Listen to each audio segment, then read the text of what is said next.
local police. If you want to do that sort of thing, then buy a car and do it on a track. It wasn't until my late years I could afford to do a little bit of this. And at the time, when I was younger, I'd done a bit of grass tracking with a banger. Yeah, it's one of those things. You either love it or you don't. And, I think the more people you can get to events like this to see what enjoyment, especially the youngsters, get out of it, it's a form of breeding to the bigger classes. So, the more people you can get to like it and the more youngsters you can get into it, I think, the better for the sport and, for its longevity.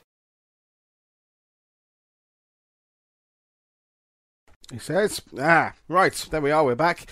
Shane Hector is, of course, there. I'm just putting the final touches to it. So whilst we're doing that, I'll leave you in the capable hands of Simon Rees. Now, Simon Rees was a banger driver, and he also was at the meeting. With another bloke who's displaying his car here today, and it's literally finished this morning. Simon Rees with the bangers. Simon, you used to race here back in the day. I did, yeah, back in Newton Abbot. I was a marshal here for quite a while, and in the latter days I raced here. Back in, 1990, the early 90s then? Oh, yes, about then. My memory's not too good, but yeah, it was a good while ago.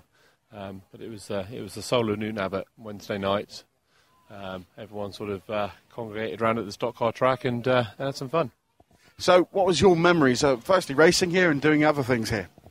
Racing, helping, socialising, just chilling out, and it was just somewhere to meet up with your friends. People, you'd see them here, and that's the only place you'd ever see them. It's certainly one of those things, and and it's remarkable that we're still talking about this track 21 years on. We are here today when the track's only just an imprint in the grass, shall we say. But other than that, what was your memories of racing here? Oh, well, my racing wasn't too good back then. I'd be lucky if I finished a race, but it's not what it's about. It was about turning up, trying to get a car going and getting a couple of laps in. They were the good guys who used to do well. It used to be good to watch, but it was just a case of a load of lads getting together, trying to get a car around the track as many times as you can. It was a good track with a figure of 8 as well, so we could do a nice figure of 8 race, which was a bit dodgy, but it was just the heart of whatever of what we did at the time.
And now, the moment you've all been waiting for.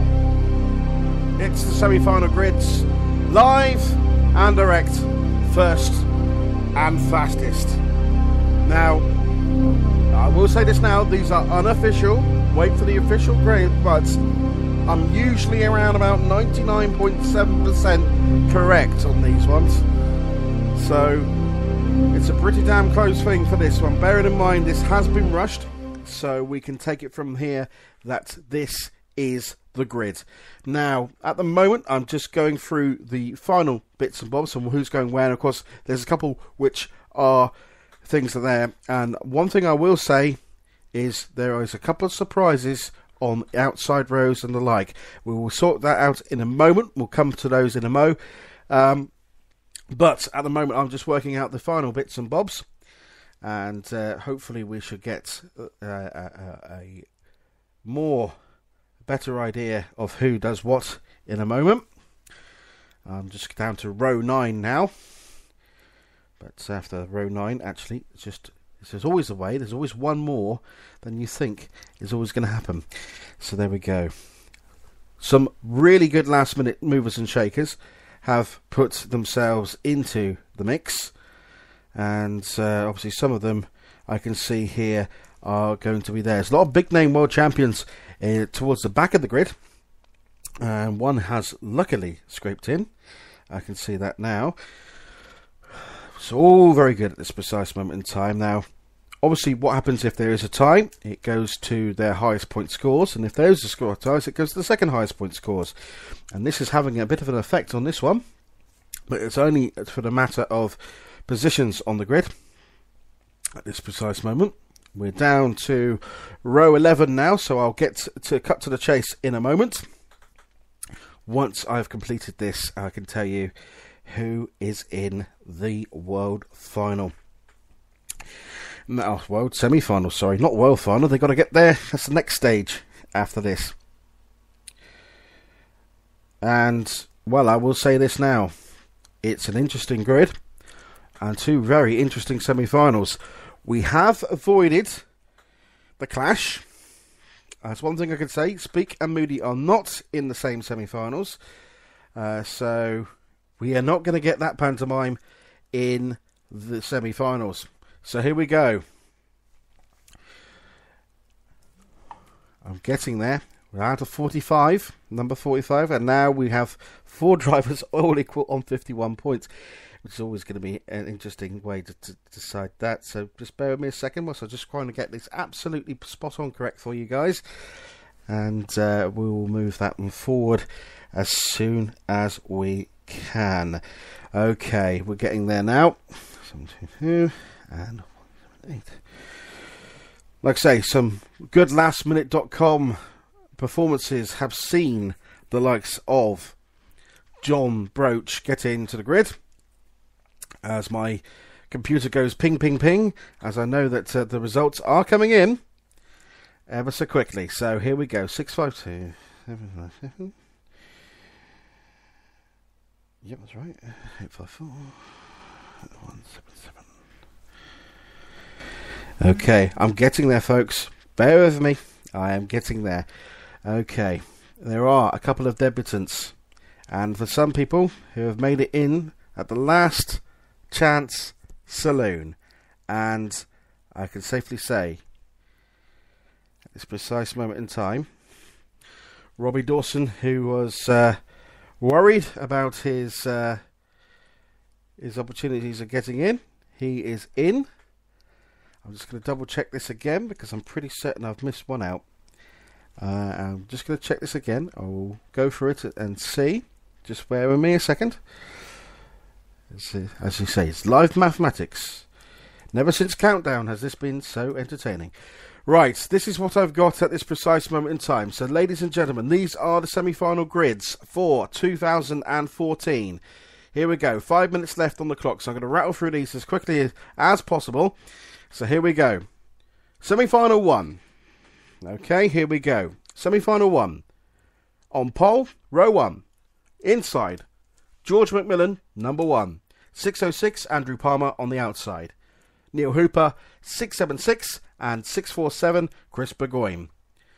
154 and 604, on the third row, 225 and 871 on the fourth row. 761 and 464, they are in the fifth row. Now bear in mind these are unofficial. Please wait for the full results and don't go on go booking your flight to Skeggy on me. So where do we get to? Yeah, 761 and 464 on the fifth row. 846 and 16 on the sixth row. 578 and 7 on the seventh row. Outside for Gordon Moody this year. 641 and 83 on the 8th row, 476 and 377 on the 9th row, 968 and 319 on the 10th row, 527 and 913 on the 11th, 103 and 722 on the 12th, 652 and 854 on the 13th, and bringing up the back, 387 and 783 on the 14th row. Semi-final number 2. Now this is probably they're fairly juicy semi-finals on both lines, but on paper they're quite even. 38, Dave Polly. 218, Rob Speak. 905, Robert Mitchell. 101, Kelvin Wally. Those are the first two rows. Row 3, 560, 823. Fourth row, 219, 111. 184 and 700 on row 5. Row 6, 488 and 571. 780 and 448 on row 7. 618 and 768 row 8. 597 and 226 on row 9. 821 and 59 row 10. 19 and I can't read my writing there. 6 something. 64 on the row 11. 315 and 178 on row 12. My writing got really atrocious there. 797 and 177 on row 13. And 627 and 745 are the back row on that one. Now, the all-important reserves. Now, the reserves are key. And the reserves on this one is Ollie Skills on so 124, 126, 49, 542, 726, 801, 797, 92, 817, and 259. Those are your 10 reserves. Ladies and gentlemen, there's your semi-final grids. Let me know what you think. You have 2 minutes. We might do an after show on this one, but it's coming to the point now where I have got to say goodbye because it is getting to the point where it's past my bedtime. So, ladies and gentlemen of the courts, what do you think of that semi-final grid? Well, I'll put them up on the blog very shortly. So in the meantime, I will say this. These guys are... It says these guys are going for gold. And the LT Show. We've got a semi on. Indeed. Going for gold. The heat is on. The time is right. It's time for you to play your game. People are calling, everyone's trying to be the best they can when they're going for gold. Indeed, it's Johnny Hall saying good night for now. And hopefully you've enjoyed this epic special. I mean, we did have to wait right to the end of the show to get to the grids. These grids will be up on the Stoxblog, jhostoxblog.co.uk. Also, we will have information and reaction to these grids as soon as we can. We might do a special show tomorrow just to gauge reaction on those and see how it goes. You can get your tickets pre-order them from ovalraceshop.co.uk. They are £20. So I think it's going to be £22 on the day, so it's a saving of £2 or £3, I think. So well worth getting in there. Skegness, August 23rd for the semi-finals in association with Autospeed. It's Johnny Hoare saying good night for now, and tonight we have... The LT Show. We've got a semi on. Listen again to the FT Show on Spreaker.com/Stoxradio.